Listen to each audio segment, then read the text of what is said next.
Arya has been a CIO for more than 35, maybe 38 years, and he has worked for companies like MTech and few others.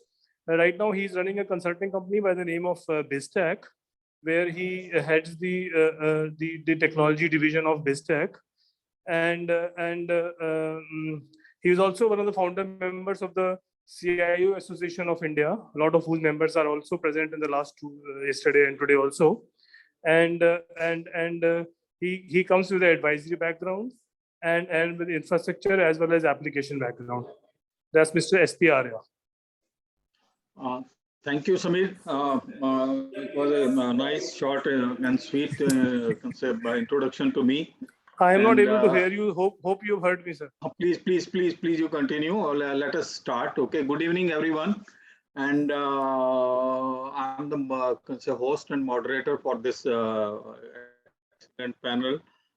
We are though late a bit, but yes, we will try our best as we have very eminent people with us, and I will be introducing my panel. But just before, let me tell you, since morning we have discussed very good points, 4-5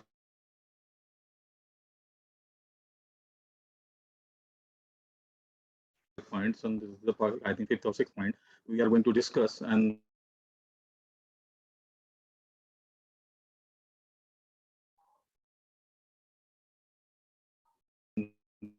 then on the point, our topic is that we know that we are everywhere in a sphere of our life across the world.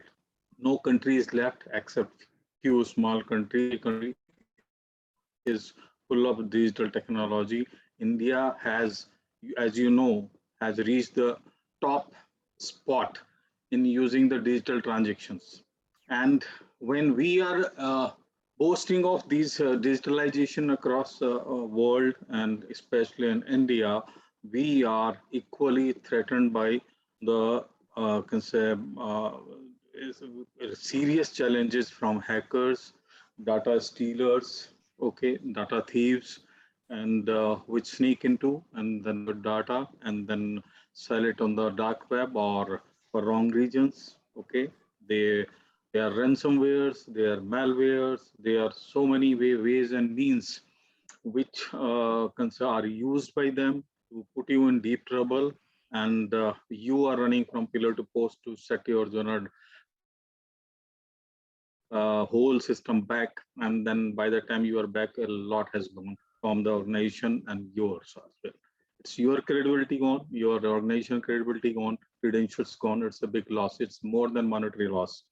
So the data protection and privacy is a really key subject. And although as I said yesterday in my welcome note, that more than 130 nations have come up with their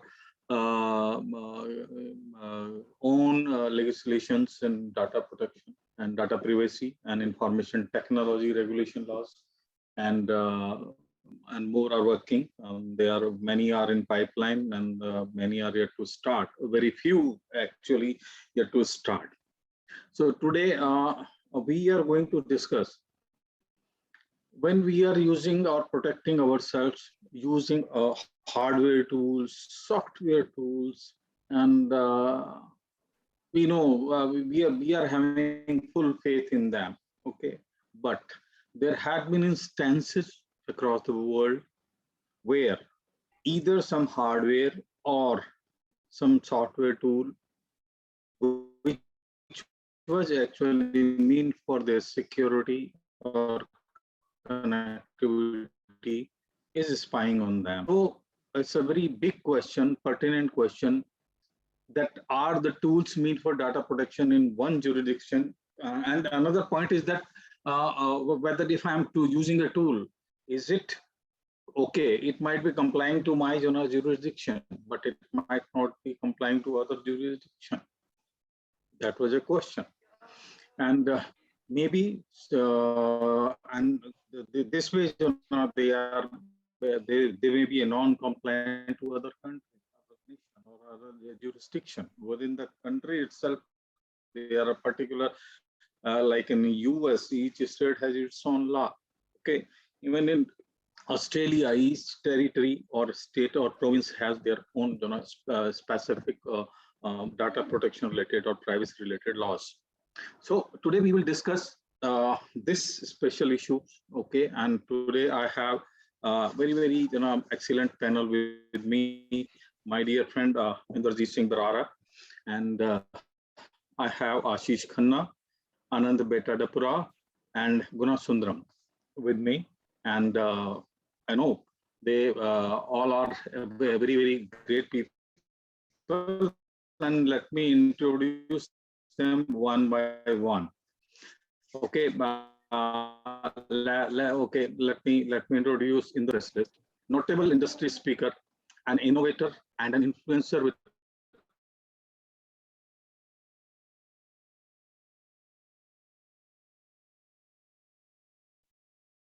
proven success in spearheading strategies across spanning cybersecurity, operations, leadership, and influencing policy level decision multiple organizations. His core competencies including creating business values supported by technology, aligning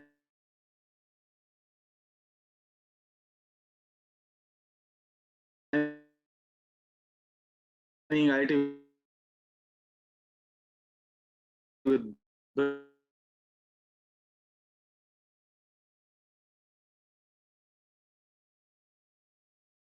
business, thought leadership, cross-industry learning towards problem solving. Fantastic. A big round of applause for Inderjeet from my side. Welcome, Inderjeet. Thank you very much, Dr. Arya and Naviji. Thanks me for having me here. Thank you. And now Ashish Khanna. Ashish Khanna is a very dear friend also, linked very closely. So we know each other very well. And he is, I know him for last 10, 15 years. And from his early days, okay. And I have seen him growing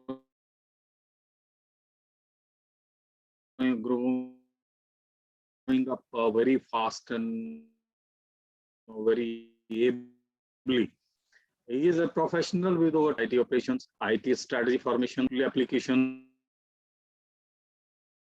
risk and governance, and managing with expertise in devising strategic growth, sustained profitability, and improved business performance. Skilled in people management, including new IT team formation, HR initiative, resourcing, outsourcing, recruitment, selection, mentoring, training, development, performance management, talent retention, and whatnot. Winner of many awards, including IT security influencer and community contributor by Cisco platforms in 2021, 2020, 2019, CIO 100 by IDG Media in year 2020, 2019, 100 CIOs from IT Next, etc. Welcome, Ashish, to this brilliant panel. Now, I'm coming to my next. Okay, thank you. Now coming to the Anant Bettadapura. Okay, Anant Bettadapura is a technical manager with Cisco Networking Academy, Bangalore. Anant Bettadapura Shankar Rao has more than 15 years of experience in the area of networking and security. He is presently working as technical manager of Cisco Networking Academy, Cisco Systems in Asia Pacific region. He has delivered many sessions across the globe on security, IPv6, and advanced networking technologies. His areas of interest as adversary, red hat, open source intelligence, network automation, privacy technology, and threat intelligence. Welcome, Anant Bettadapura, to the panel. Thank you, sir. Thank you. Okay. My next panelist is again a very dear friend, Gunamuthu, Gnanasundaram. Okay, he is head IT at National Life and General Insurance Company, Muscat. Gunamuthu is a Gunanasundaram is a digital transformation leader with 26 years of experience in IT, has extensive domain expertise in insurance, financial services, technology services, cloud backup, professional services, travel, construction, and retail business. He has experience in leading and implementing governance, risk, and compliance initiatives, information security, cyber security, business continuity, data privacy, and data protection, and transforming technology teams to agile technical skills and experience in web mobile app, API, kiosk, chatbots, BI analytics, AI, ML, RPA, cloud, and data center operations. Welcome Gnanasundaram to the panel. Thank you. Thank you. Right. So, friends, before we start discussing our main topic, I will set just in few lines context about it, although already have set the context, but still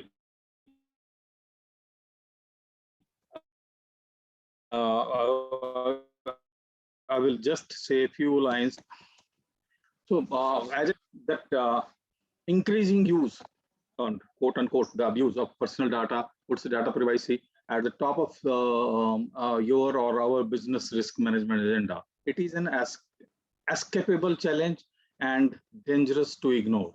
Breaching GDPR or any other regulation such as CCPA, HIPAA comes with a hefty fines that we all know. What's more, the reputation damage, as I said, can be an existential threat to your business and a career limiting blot on an IT manager's resume. Okay, I'm repeating because these both are more than the monetary benefit, monetary losses. So everybody is worried about and trying their best. So in today's world, ignoring data privacy issues is like a sailor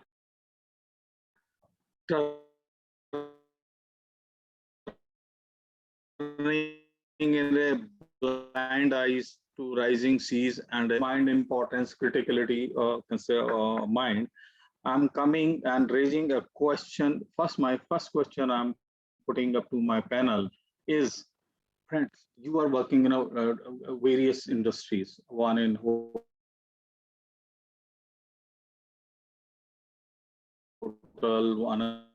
another is in Cisco.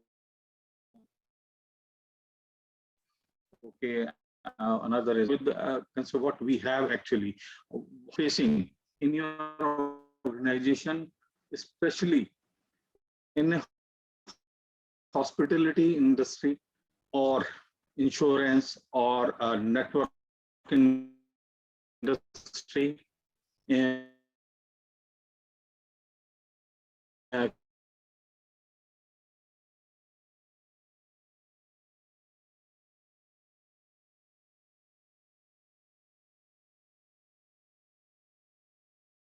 Dr. Arya, we lost you in between totally.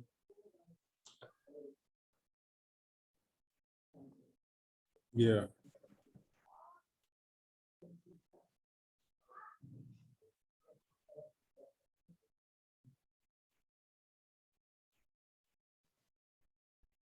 I think it's something in a network issue. Yeah. So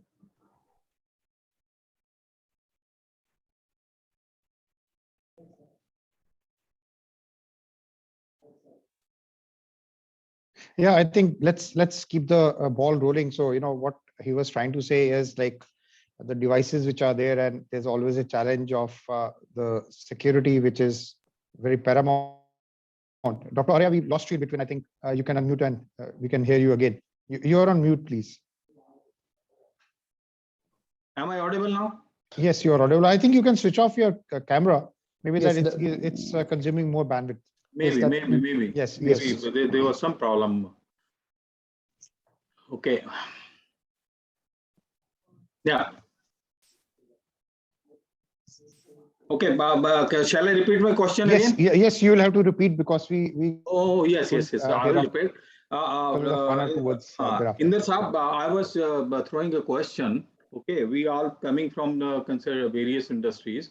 So, what are challenges we are facing in our organization? Okay, especially in a maybe hospitality or insurance or a networking company. Okay, which is teaching and giving, having a lot of thousands of students with them. Okay, or equipments with them, or some other, I can say, companies.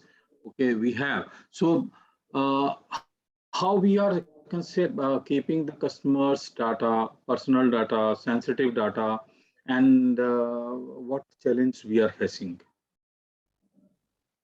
Inder, you can Yeah. start. So fantastic. So, you know, just to give a heads up on the security aspect, and I think in a prelude when you spoke about the softwares which are there and the hardwares which are there with the organizations and how we are doing it, I just wanted to highlight one point. It really struck me. All the firewalls which are there, they have their own vulnerabilities, and these vulnerabilities are listed, right, all across the board, all across the world. And this is where the hackers are kind of going to attack those vulnerabilities and try to attack the organizations, and they make all the organizations vulnerable. That is number one point which is there. Second point of importance is all the risks which we have designed, or the threats which we thought which are there of the company, and we bought all the firewalls devices. All the risks and the threats are and the vulnerabilities are dynamic over a period of time, and they're no more static, right? So the whole security posture itself has to be very dynamic. Whereas all the CISOs, when they come and design their network, it is always designed on a very static risk when it was at that point in time, right? The third point is of the devices which I wanted to highlight. Case in point, the MI phones, what we had, and if you remember, every time you used to boot it, it used to get linked to the servers in Hong Kong, right? And that is where we always thought the MI phone is a fantastic low pricing phone, so much of proliferation smartphone, but that had a objective behind it, and those phones were being kind of used for taking the data. And same thing for other devices as well, maybe a firewall or your routers which are there. So it's a challenge which is kind of very complex today, of the data which is being taken right from your device, right? Not even at your operating system level, it is at your chip level, which has been taken by them. Now coming on to the data privacy, how you try to work it out for the organization. Since we have not a very regular data privacy laws in India, we do try to follow what the GDPR gives it and try to take those good points from that and implement it in the organization. But definitely it has got its own limitation when it comes to Indian scenario, right? And we try to implement those where we can do it fully. So that's how we are trying to work it out. Okay, thank you, Inderji. Excellent point of view. And I will now put this same question to Ashish Khanna, because he comes from hotel industry and he has its own set of challenges. And we would like to hear from him what kind of challenges they are facing. Ashish. Good evening once again, everyone. I hope I'm audible. Yes, yes, you're audible. Yeah, you are audible. Sure, thanks. In the hospitality industry, I think our core line of business is all about personalization.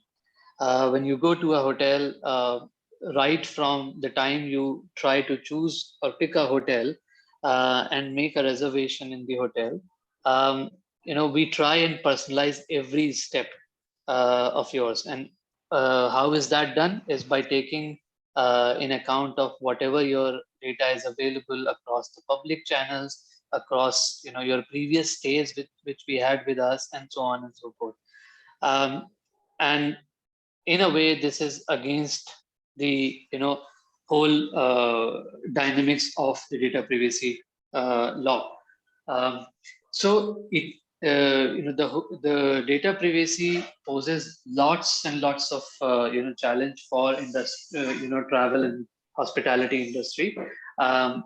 Having said that, we have done our assessment on GDPR, in the year of 2018 when it got implemented, and also looked at very closely what PDPB has to offer incrementally from GDPR, and also looked at various other countries where they now officially have a data privacy law, like Mauritius, like Canada, and like Inderjeet had said that most of these data privacy laws are derivative from the GDPR, because that's the first and foremost formal privacy law which is available. And we have taken conscious steps in terms of upgrading our data privacy policy, ensuring that what are the touch points where the data is being captured, and the personalization Ashish, we will engines come have to been the done. solution part later. Okay. Right now we are discussing about the challenges only. Okay. Sure, And we will come sure. to that part. My next question will come to those only. Okay. Sure. So, coming to specifically the topic, as to how the new technology tools poses a risk on the security and data privacy.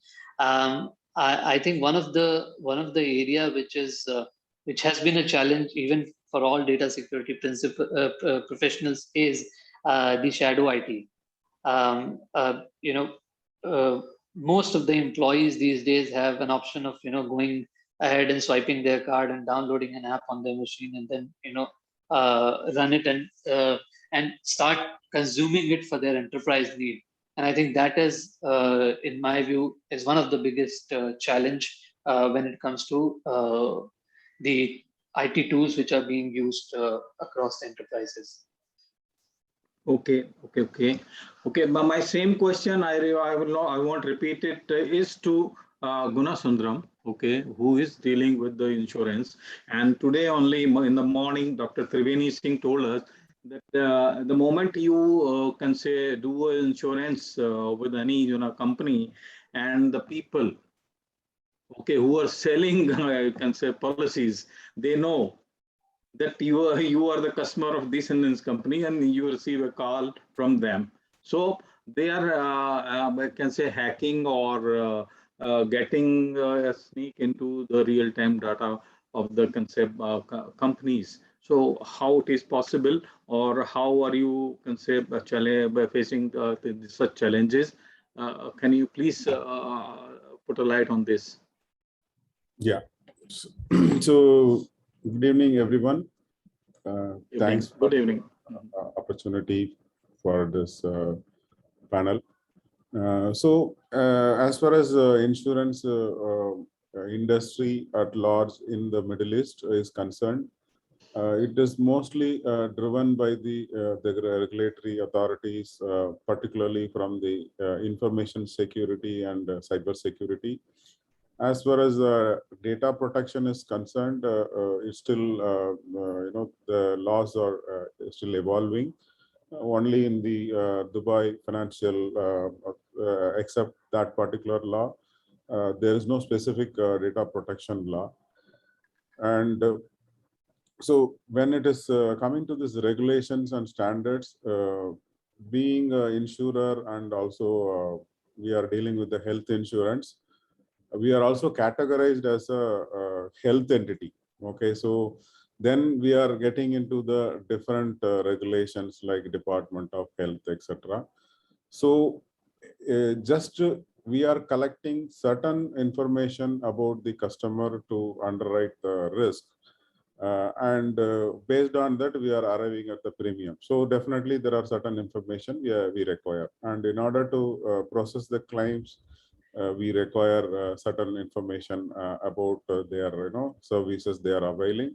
So there is a element of risk is inherent, but all the entities like hospitals, insurers, and the regulators, all of them are involved.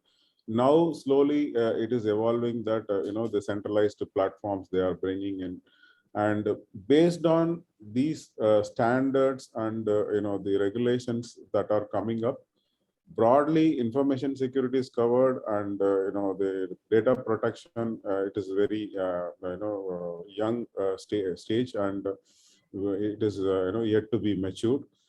And also when it is multinational operations, there are different countries are having a different regulations. So there is no specific common framework across the different regulations. In fact, we came across this PDPSI in the FTPPI. So something similar to that, if it is available, it would be definitely helpful. So there is a misconception of the IT being involved in a lot of activities. Generally the business stakeholders consider that information security or cyber security or data privacy, it is the responsibility of the IT, and even the legal interpretation of the regulations or data protection law, whatever may be. So they are considering IT knows everything. So that is one of the challenge, major challenge we are facing. Similarly, the skill sets and talent availability to handle the various aspects of IT security and data protection and privacy. And there is another major challenge we are facing is the multiple legacy systems and different technologies stacks we are using, and applying the protection, data protection or privacy law related controls. It's very challenging to implement those. These are all the challenges we are facing in the insurance industry, particularly in the Middle East market. Okay, thank you, Gunamuthu. Okay, Anant, you are from a networking company, Cisco. You have the responsibility to supply very robust hardware and keep their network unhackable. So how do you see, what are your challenges, Anant? Thank you, sir. Is my audio okay? Yeah, yeah. Okay. So let me concentrate on the privacy factor, because security in general has matured, but privacy, even in a company, big company like us who operate in the field of security, privacy is still a challenge. So the first challenge we faced was to create a separate department or separate team for privacy. So and include the privacy in the policy framework. So we have a privacy policy for the internal employees as well as for the external audience. So that was a particularly important task to be done, so that means everyone in the company knows that there is the support of senior management towards privacy. Second challenge we faced is we operate in different areas like collaboration, like the competitor to this product, Webex, for example, has facial recognition and other advanced, various advanced features. So, and whenever we design that those products, we have to embed privacy in that, because Cisco operates in different territories across the globe, and we have to comply with various laws, privacy laws and other laws. So I will, once we discuss the solution, I'll come to the solution part, how we achieved it. And the third part, where I operate, especially in the networking academy arena, where it is one of the biggest program in the world, where students from 165 countries actually take our program, and then some are underage and some are we have to see all the various parental controls. So it's quite a challenge and privacy, and just last week we introduced new platform, and again we had to rewrite the complete privacy policy. So it means privacy, because privacy risk is completely different and requires a completely different analysis and different way to analyze the risks. So it's quite a challenge and very interesting one. Thanks, Arya. Thank you, Ananta. Okay, my next question is to the panel. Is okay. You have challenges, okay, and you are facing these day in day out. And just would like to understand, how does your company and you look at data privacy and its protection as a priority, and what are measures being taken to ensure the same? Let me start with this time, Ashish.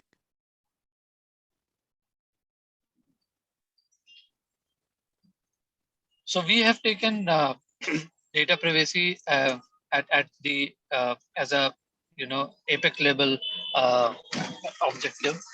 This has been identified as one of the key risk as well. Like I mentioned, 2018 when GDPR came into effect, we went and have gone through all our processes, all our uh, data flows, and then arrived at newer processes in certain places in order to comply with the GDPR requirements. We also looked at our global presence across the world, especially in the EU region, in order to ensure that even those offices remain compliant. Also, being in hospitality, we have a lot of expatriates who are working in our organization, and from a GDP, and we also look at our which at that point in time, and in the light of GDPR requirements. Okay, thank you, Ashish. And then I will put the same question to Inder Braraji. Yeah, sure. Inderji, So please. it's very interesting. Yeah. So it's a very interesting question, Dr. Arya. And I will just say that COVID-19 actually, and the data privacy, it's a very dangerous concoction. Right? Why I'm saying so? When we moved to the houses, and everybody's using laptops. Okay, and we told people to use BYOD devices, bring your own, laptops, bring your own mobile devices, communicate with each other. So what has happened is they started, using the organization's data from their own laptop, right, or a company laptop, but they were using it for other purposes also, which we don't have really control on that, right? So the complete privacy of your data of your organization has gone for a toss, and now, when we are looking at that the people getting back into the offices, we are getting only the people back, not the data. Okay, the data is gone, and most of the company, their data will not be as what it was, March 2019, or sorry, March 2020. Correction. So that is the biggest challenge, and that is where some companies took it very seriously. Went in for a data leakage prevention, applications to be put in all the devices to monitor the data privacy of the company, the DLP solutions. Some went in for a zero trust, right? And for securing the mobiles, because you see what happens is you access the company website or a portal, you save your user ID password. That's a very common. And you go to the Google, it's saving your user ID password again. Okay. And you access, so your credentials are as such compromised, company's credentials, because you're no more in the four walls of your company's perimeter security, right? And this is where we are looking at the security of the data has become really paramount. And mobile phones, because we said, okay, everybody was not having a desktop or a laptop. So we told people, okay, you work from mobile. So he's downloading in mobile, and most of the companies, they didn't have the mobile data management solutions to that, right? It's a problem. So that is the situation we are in right now, where we have to see the security as a new look, because like I told you, the data is not going to be yours anymore. It's gone, most of it, because unless and until you trust your employees 100% that nobody is going to take away the data, but that's not the case everywhere.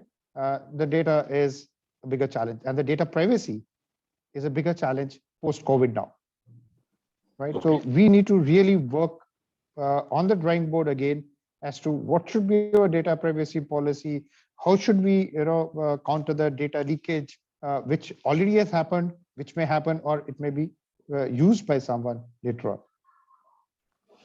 Yes, but Dr. Inderjeet, in the morning, Dr. Triveni was very candid on saying that the people, the organization are not taking security seriously. Okay. Yes. Most of the people can say a few can say very highly concerned organization are taking seriously, but not all. And in many banks or whatever it is, the kind of security they have, he just opened the that and I just want to add one thing. Yeah. Dr. Arya, I want to add one thing which you asked to Gunamuthu also on insurance, and you have put a very pertinent question. The moment you go to one of the largest policy provider site in India, and you told that this data is being sold everywhere, you're right. Yeah. And the moment you're pinging that particular person, unfortunately he has asked for an insurance or a loan or a car he wants to buy, everybody's that inquiries are hitting the CIBIL of that person. Okay. Yeah. And his CIBIL rating goes for a 6. So just see how the vicious circle is, and where the data was, where it is actually hit the person. And inevitably that poor chap would have been done it out of inquisitiveness or just excitement. Let me try. Am I qualified for a loan or not? But you'll have 15 queries in the CIBIL, and each query of CIBIL, it's going to pull down your CIBIL rating from that benchmark of 750. So that's the kind of challenge what we have. Absolutely. Okay, now coming to Gunamuthu. Okay, he hails from insurance industry, and the data privacy and data protection. I'm sure that he must be, always worried about it and must be thinking about it, and his organization as well. So, Gunamuthu, what's your views and how you are can say? What are your priorities in this direction, and what all measures you are taking to ensure this? Yeah. So basically, when we are coming up with digital solutions, one of the major concern is the kind of customer experience what we want to provide. So the moment we talk about the better experience, like a kind of personalization we have to do. At the same time, there is a balancing is required. How far, what kind of information we can collect it, and then how we can use it to give a better experience in buying the online services or utilizing the online services. So especially during the the COVID times, we had certain platforms readily available. But we had to scale it up. So, for example, for paying the premium, most of the time in this part of the country, mostly they visit the insurance company and then make the payment. Unlike in India, there is various channels are there. So here, only way to pay is either you go to the bank or you go to the insurance company. So we had certain platforms for digital payments. So that was a very big hit, and it saved us from the business as well as the serving the customer. But it is also adding the additional risk for the data. And other than that, we had certain challenges during the COVID. Is suddenly we want to increase the capacity of the the people working from home. So it was never in the plan, like, it's the volume. Everybody is working from home. Okay, that is not imaginable. So even our BCP and other plans, so we had only the key users will be able to access. But in this case, we had to approach in a different way that, we had to, serve multiple, almost all employees. Okay, so that was a real challenging. And on top of it, when we give such access to the employees, you can imagine, all the data is being processed by an employee, sitting from the home. So it was really challenging to find out a solution with protecting the data and ensuring the security and coming up with a solution. And within a short span of time, it has to be rolled out for almost all employees, not only employees, even for the other channels who are selling the insurance policies. So that was a great challenge. So now, with the background of the information, security, cyber security related regulations and standards coming up, and these kind of digital platform challenges, and the workforce is working from home. So these kind of challenges forced us to take certain approach towards protecting the data. So we have increased our capacity to the monitoring of the security, like we have got a SIM solution kind of solutions we have approached, and also we have taken into consideration, and we rolled out a separate information security and data protection teams, and they started working. And now we have a roadmap to cover in coming days, to mature our data protection practices. Okay, thank you, Guna. Anant, your take on this question? You must be having a large number of students. I can understand. So, I'll take first of all, let me quote our CEO because it's a it relates to what we are doing as in FDPPI. Our CEO Chuck Robbins says that privacy is a fundamental right, and security and transparency are needed to protect it. So if the CEO is in line, then the whole company and then the various divisions we operate in and various sectors we operate in will take privacy very seriously. I just want to share two cases where how we solve this privacy issue, because it is very it's quite where users can understand. Just let me share this screen. Can you see this my screen? Yeah. Okay, so this is the Cisco Webex face recognition, and we actually have I'm not doing any marketing. I'm just explaining this thing. So in the face recognition thing, when a person joins our video conferencing solution and other things, his name will come automatically. So because we are a collaboration company, we are market leaders in that. So what happens is when that person comes, it asks the questions. Again, this is just like, do you want to be shown? Because there are two things which are happening in today's world, as Inderjeet sir rightly pointed out. One is a lot of Webex fatigue or a webinar fatigue has happened. And another one is a more serious problem, like people don't want to share their video. There is a research which was conducted that people are having psychological disorder by sharing video. So we cannot take granted that everyone wants to share the video in a global setting, because most of our customers are global customers, and even team are dispersed globally. So it will ask like, do you want to allow? Okay, in the pop-up. So, and then if I scroll down a little bit further, so it like this is what happened, and then it gives the control. So if you want, delete your data afterwards, or if you want to show your image. So it's kind of a privacy thing which we embed, what Cisco calls as privacy engineering. It's privacy by design incorporated in all the engineering disciplines. And I want to show another one, which is just let me come here, where in the Webex thing, this is our Webex privacy policy. So if I go up and let me just maximize this a little bit. So if I go here, so it says like how the data is input. Okay, what is the privacy? This is the privacy policy for Webex. And then what happens to your data?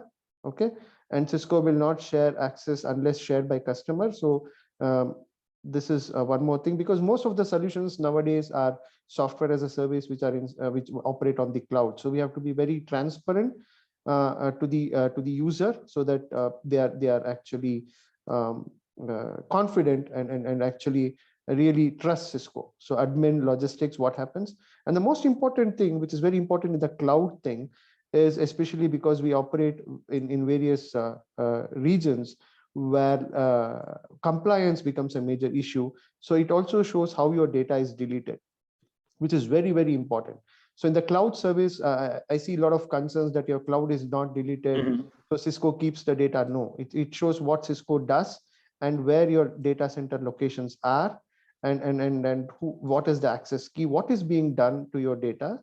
And this is just one of the product we have. We have a lot of products, and for every product, we have these kind of solutions, and what data we are processing, what is the user's data, user generated data, and host, and everything. So, and then what we do with this data, because we need this data to run a Webex, and even Zoom or any other solution needs this data. Otherwise, we can't run these conferences virtually. So these are the things which we do. So again, I quote our CEO, because I was very proud when I learned about that comment, that privacy is a fundamental principle, and security, very important, as all of you pointed out, and transparency, like what we are doing right now, what I'm showing, are very important to protect the privacy. Thank you. Yes, thank you, Anant, for replying to this question, and then very well explained. And thanks to your CEO also, you have given a message to everybody.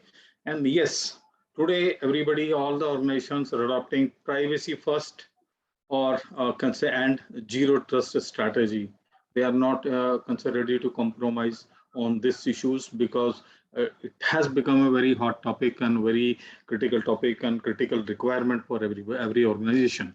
So there are plenty of general and advanced tools, hardware, software, or both are available in the market. You may avoid naming a brand name, okay, but may talk about the technology and specialization it has. For example, some AI-based solutions, which is proactive rather than reactive, as we have most of the IT security solutions as of now or in the past. So I'm starting with Inderji. Can you just highlight those one or two instances, what kind of solutions you are using to ensure the privacy and the data protection?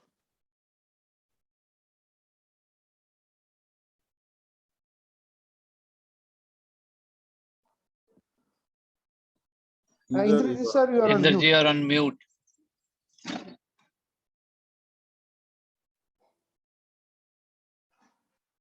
Some issue? Sorry. Or am I facing it? Yeah, you can hear me now? Can you hear me now? Yes. So I was just telling you about one is a zero trust, and that is trust no one. And that has been implemented where, you're not trusting your devices, nor the processes, nor your people, neither your, any of your application. So nothing is going out of your network, right? And no extra kind of data stealing is there. That's one. Second is the DLP solution, data leakage prevention, with the enhanced capability of user entity behavior analysis. It's a bit challenging when it comes to the data privacy part of it, because you're trying to, monitor your own people as to what are they doing, right? So it's a DLP where you're checking on the data at rest, at motion, or at the various stages or wherever it is, and also you're trying to work out the UEBA part of it. So these two solutions really work very well. There are n number of solutions which are AI based. Everybody talks of AI, everybody talks of ML, but then when it comes to solution set, these are the ones. Okay. Thank you, Inder. And Ashish, yeah. Same question.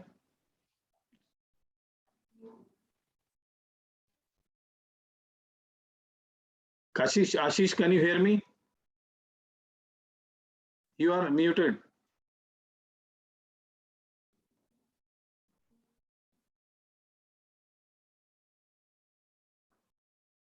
Hello, are you getting me, Gunamuthu? Yes. Yes. But Ashish, I think, has some problem. Okay. So let me Okay. Let Gunamuthu take it by the time he comes.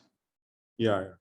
So apart from the regular firewalls, we have implemented something called a sandbox solution, where all the data that is getting downloaded in our environment being scanned. So other than that, from the end user point of at the end user point, we have endpoint protection. We have also got certain level of ransomware protection with the, in case if there is any specific incident happens, we have the ability to roll back to the previous situation. And also we are having the web application firewalls, and we use certain email security solution where we have the phishing attacks. So those we have the protection against the phishing attacks. Similarly, we are also conducting the phishing simulation where we randomly send the phishing emails and followed by a awareness session. For example, we randomly 100 users, we will send the phishing emails and we will see how the people are reacting, and we will expose in the awareness session that this is how it's happening. And we also have certain data leakage prevention tools. And the major challenging area is the data encryption, and particularly when we have legacy systems, we have certain challenges in data encryption. But however, from the databases, we are able to enable the encryption. We have the virtual desktop environment with thin clients, so for supporting the work from home scenario. Similarly, we have the SIM, and we have established the 24/7 security incident monitoring, and we are using certain vulnerability scanning tools. So these are all the tools that currently we are using. Okay, okay. Ashish, can you hear me? Yes, I can. Yes, Ashish, did you listen to the question? Actually, I had some disturbance at my side. The question was that question was to ensure the zero trust. Are you using zero trust strategy or privacy first strategy in your organization, and using some specialized AI based proactive tools to ensure the security and protection of your data? Yes, we follow privacy by design practices for all our application development SDLC cycle, and even for a new technology evaluation, privacy by design is the core of our entire evaluation cycle. And during the pandemic, since everybody had to, as an industry, we were not meant for work from home. We are supposed to be there at the shop floor, to cater to our guests. But pandemic had suddenly forced us to work from home for all employees together. Giving access to all these employees with all the security parameters was along with access to legacy systems, even our call center agents to work from home was the largest challenge. But we had adapted a zero trust based framework, and have deployed solutions through which legacy as well as even telephony setup has been given access with all the peripheralia of security inbuilt into it, which includes multi-factor, single sign-on, and so on and so forth. Are you using DLP sort of solutions also, as Inder said? Yes, absolutely. Yes. Okay. Yes. Great, great. Ananta, your take on this? We saw one solution, you are ensuring privacy, okay, within your application, but in other areas, what's your views on it? No, what we do is also I was looking at the question by Narsinga Rao sir, the same thing. When we actually have to implement a solution anywhere in Cisco, we go through a process called as privacy engineering process, similar to what Ashish sir pointed out, privacy by design. Kind of a process where we first scope the application, like what is the privacy scope of that. means we 100% we take care of security. I'm not talking about security because we do that. It's in our Cisco's DNA. But Absolutely. privacy is something new. So we do a privacy scoping of that application, like what all areas it has to operate, like which geographic areas, what are the customers do you have to transfer data to outside, are there any restrictions? We do kind of privacy scoping. Then we try to understand the data, like what principles we have to follow based on the like compliance and then geographies we operate. For example, if we operate in EU, we have to actually follow GDPR. And if you go to China, now we have to, because our manufacturing bases are there, we have to follow their new rule. So then we actually do the data analysis of that, like know your data. Then we set privacy controls. Security controls will always be there. Privacy controls, like what are the principles we have to follow, and what are the authorization things we have to follow to access the data. We actually set all the privacy controls. Then we try to be as transparent as possible based on what law requires and what the customers require. And then most importantly, I concur with Inderjeet sir, where he said we need a SOC. We also need something, a new kind of a thing called privacy operations center, because privacy it'll come, because it'll come in many things, because of monitoring and operations of what is happening with the customer data, not from the security point of view, definitely it's important, also from the privacy angle becomes extremely important. So are there any requests, like how much time it will take to get that request? Is it a valid request? If the customer is asking to delete the data, what should be done at the, and it should be a first response kind of a thing. So that is where we are going towards. Thank you, sir. Okay, thank you, Anant. And my last question is, and then you have to finish it with your concluding remark. Okay, my next question to the panel is, esteemed panel is, okay, this is a very critical question. You are using a lot of tools, okay, and then a lot of hardware tools and software tools in your organization, okay. Do these pose their own security risk?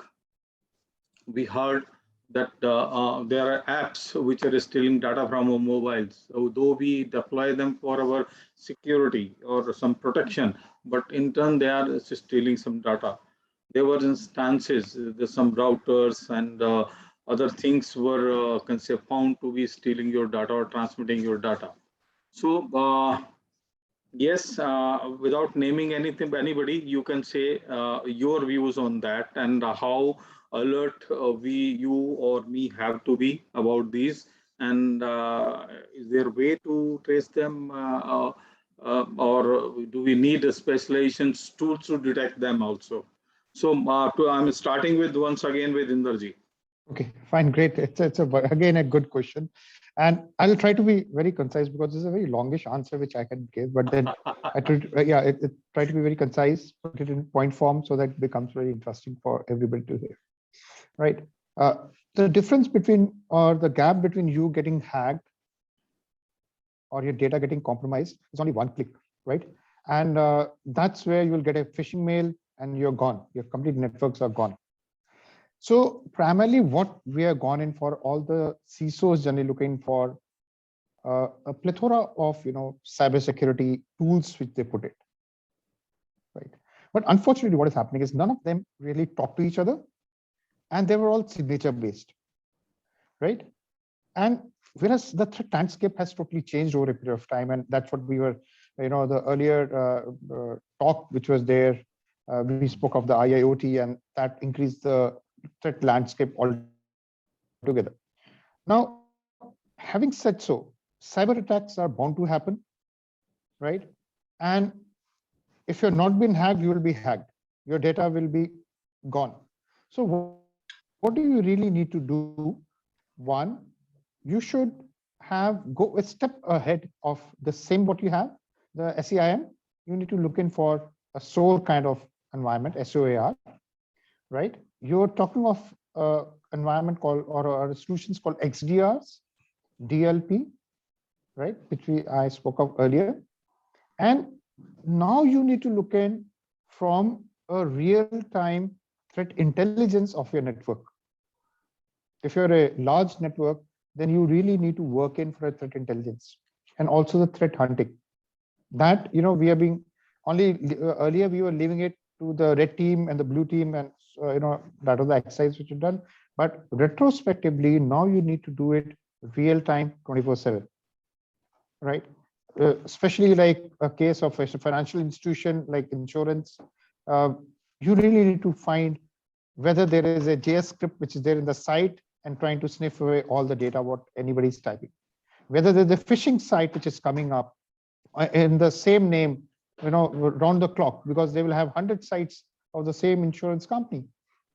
If you're going to be in a very reactive mode, that means it's going to be a loss of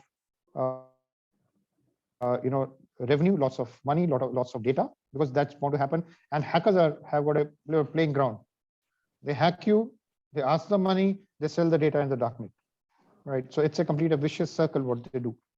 But the loss is yours. So you need to have a security posture. You need to realign your security posture in times to come. So I'll stop here. Give others the opportunity to speak as well. Yes. Okay. Ashish, can you respond to this question?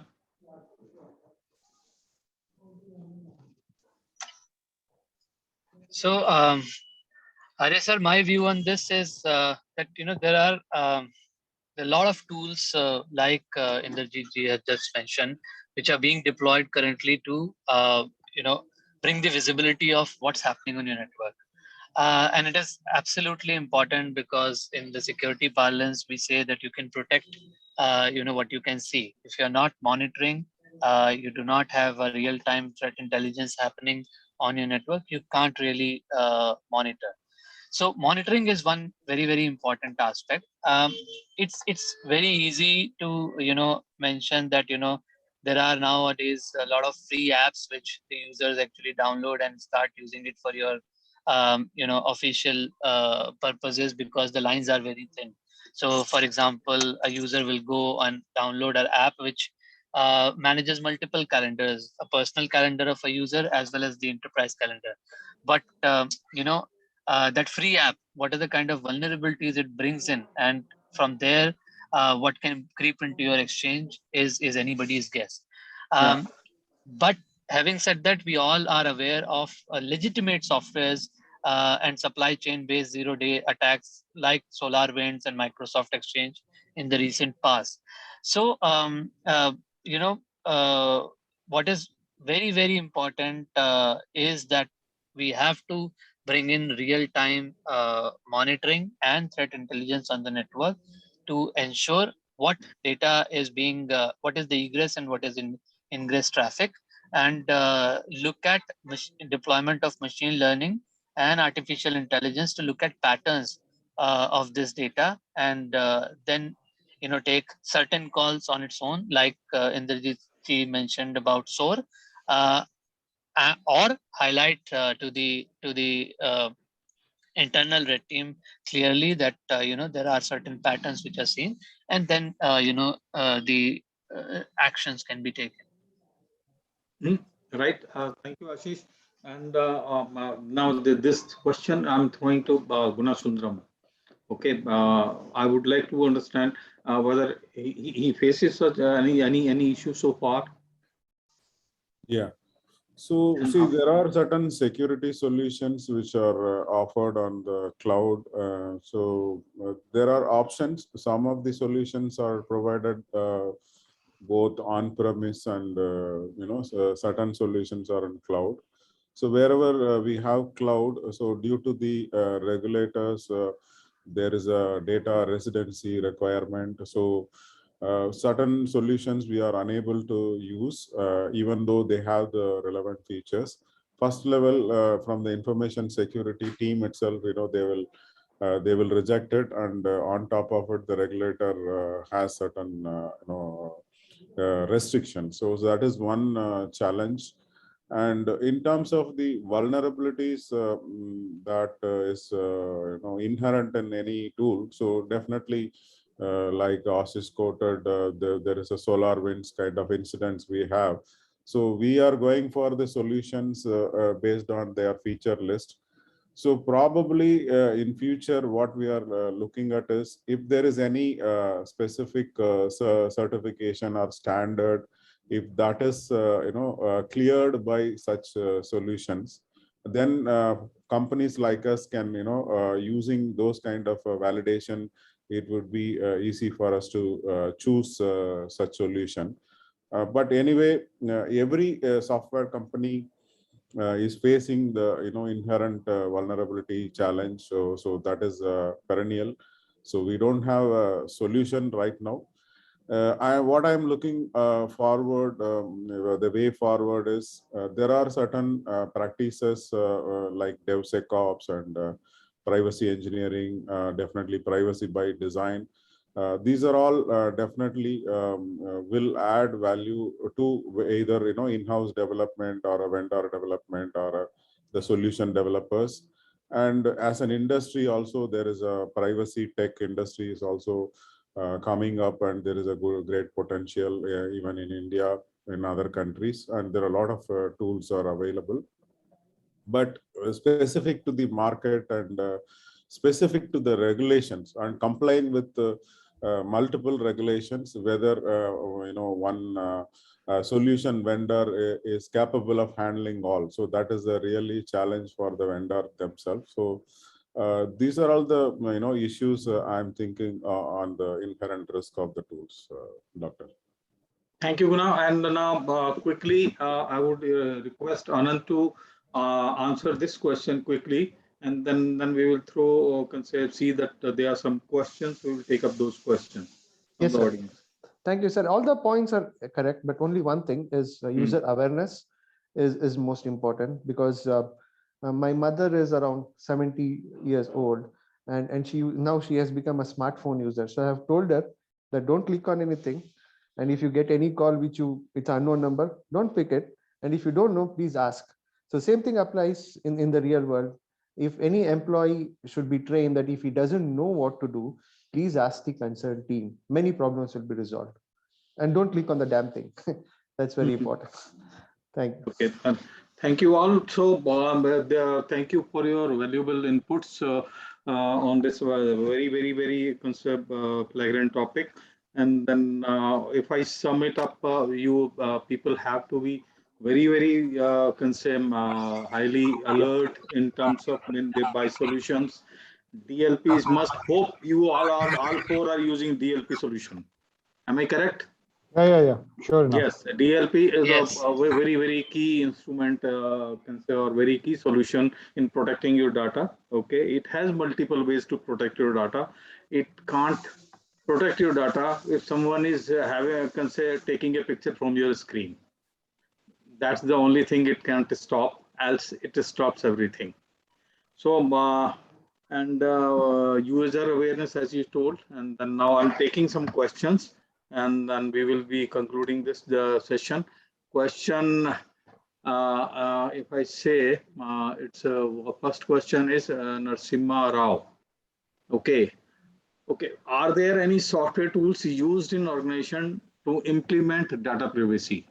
Are there any robotic process automation deployed in data privacy or something like that? Can someone respond to this? Inder Singh? Yeah, so we spoke of the zero trust, right? And I think that is one tool which is very important, and also the DLP from the data privacy point of view. All organizations are implementing it, DLP, especially in India, while they move to cloud. So that is a solution which I will recommend going ahead, not giving you all other kind of solutions which are also there in the market, right? And the second part I really didn't understand, are there any RPAs deployed? This is against the data privacy, or what actually you wanted to bring out? So perhaps I think he's written it in the context of data privacy only. But perhaps RPA is used in ERP transactions most of the time, or repeated transactions most of the time, voluminous transactions. So may not be relevant. Yeah, that's right. That's of course there. Okay. Now next question. Just to add on to that point, Arya ji, if I may,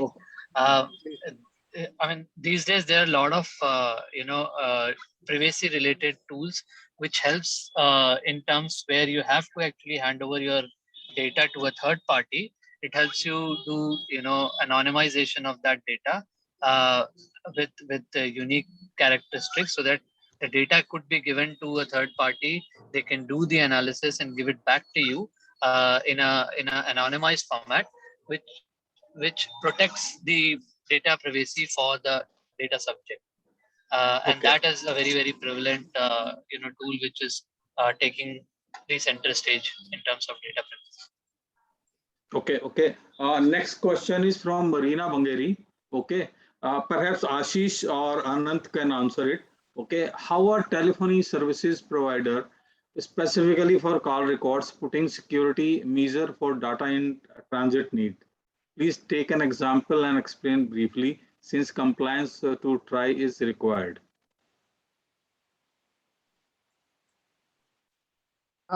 Means if I have understood it properly, lawful interception means like it all depends on what government we are operating. So Cisco means, for example, if I take my company, we don't do telephony service. We give the equipments. Whether our equipments have the lawful interception feature which service providers can use, it depends on product to product, and it depends on what jurisdiction in what area which that particular say for example Airtel. If Airtel is operating in India and if Indian government asks, is there any law, because I'm not a lawyer, is there any law which says to means which wants Airtel has to give that, means based on the law, then Airtel has to give that. So and they have to specify in the privacy policy. I was going through a privacy policy of I think Dropbox or Amazon actually yesterday, AWS, and they specifically say that if we will provide your data to the government if government comes up with a warrant and it says it's actually a criminal thing which you're doing. Say if I host all the pirated materials in Amazon, and if government comes and says he's holding the terrorist and child abuse materials, then definitely they will hand over the data. It's like that. So if I have answered it correctly, ma'am. No, actually, you know what I think she intended. How? So I'll answer. I think I'll answer the question. So I hope you understood. Let me repeat the question in there once again. How are telephony service providers specifically for call records putting security measures for data in transit needs? Yeah. So while you have your mobile phone, so there are some beacon signal channels which you have, and there are certain number of encryption channel you have. That is what your call gets encrypted when it is in the air. Okay. Yeah. So that is how you are being secured. So you don't require any additional encryption, unlike your normal IP networks, what you require. So those channels, there are 18, 19 channels. They ping, they beacon, they're sending the signal. There's an SMS channel. There's an encryption channel. So all those channels, simultaneously work, and your calls are being secure. And how they are doing it, when they goes to the MSC, right? That's the master station. There, your data is encrypted in an encrypted form. Okay, and that is how nobody can take out the data primarily from that MSCs unless you have the permissions to take that data. So BSC and MSC, which are the component of the telecom network. So you have the data stored at various places. So that is how your data gets secured while you're doing the telephony, the mobile telephony. It is a prerequisite from TRI. Yeah, it's a prerequisite, and the protocols which have been created by for the GSM and now the 4G, 5G, Absolutely. They have to implement those kind of protocols, and those are part of the TRIA and also the international standards. So that is how it is working. I hope I answered your question. Yes. Yeah, I think this is the right answer. Okay. Just want to add to Inderjeet sir, from a different point of view, is to ma'am's question. Your data is not 100% safe. Means with all the equipments. One is lawful interception, which I spoke about. Second thing is all the new technologies, the first thing they do is try to break it, the adversary community. So the biggest thing which is going on in the community right now is 5G hacking. So before even 5G is getting implemented, they are designing tools, because 5G is mostly operates on the cloud. They are building cloud native applications, and already there are tools which can break the cloud native application. So we cannot assume, means like our data is 100% safe, no one can read it. If Edward Snowden can find it out what happened, definitely it happens in other countries also. So we have to assume that, okay, it will be safe until government comes and asks for it, because they have to give it. Ashish, I would like to add one point here. Okay, when it is coming to can say 5G or at present we are in 4G, it is not only hardware-based encryption. It is the can say software encryption also. The both simultaneously work, and that's why it is difficult. And then encryptions. Okay, 256 is already there, and if it goes to the 512, then definitely and soon it will be there. So it will be really difficult for anybody to hack that encryption, that sort of encryption. So yes, definitely they run faster than innovation. Okay, hackers run faster than the innovators. This is the this is a acceptable facts, and that's why most of the security solutions are reactive, not proactive.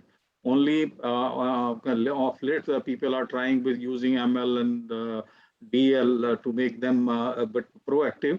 But yeah, soon there would be many, but time will tell. And thank you all panels. You were really great. Thank you, Inderjeet. Thank you, Guna. Thank you, Anand. Yes, sir. Thank you. Thank you, Ashish. And thank you. Big thank you for audience. Okay.